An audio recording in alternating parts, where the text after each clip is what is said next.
What takes place when you abandon everything, but are still unable to locate the solutions you were looking for? Prince Siddhartha was no longer in his palace, his identity, his family. He was now a seeker. However, the truth he was seeking was still a long way off.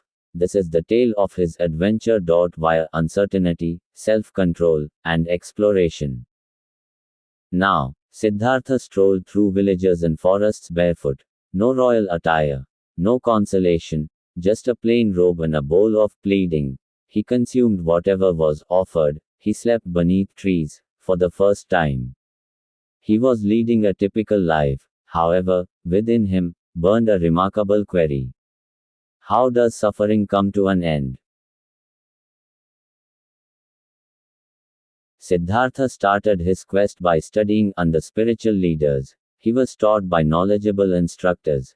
He engaged in deep meditation. He developed mental, breathing, and cognitive control. He got really focused. His consciousness became acute. However, something was lacking, even after mastering the art of meditation. He was aware that this was not the last word. Willing to delve farther, Siddhartha began engaging in extreme behaviors. He stopped eating healthily. He cut his meals down to hardly nothing. Days stretched into weeks, weeks to months. His body started to weaken. His ribs showed. His power diminished. He was hardly recognizable to anyone who saw him. However, he went on, having faith. He might discover the truth as a result of this pain. One day, his body was at its limit. He fell, weak and worn out, lying on the ground, on the brink of death and life. A realization started to emerge at that precise instant. Is it possible to discover the truth by destroying the body?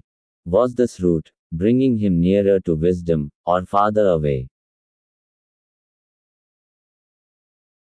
While he lay there, a girl from the village offered him some food. Simple meals, rice with milk, for the first time in a very long time.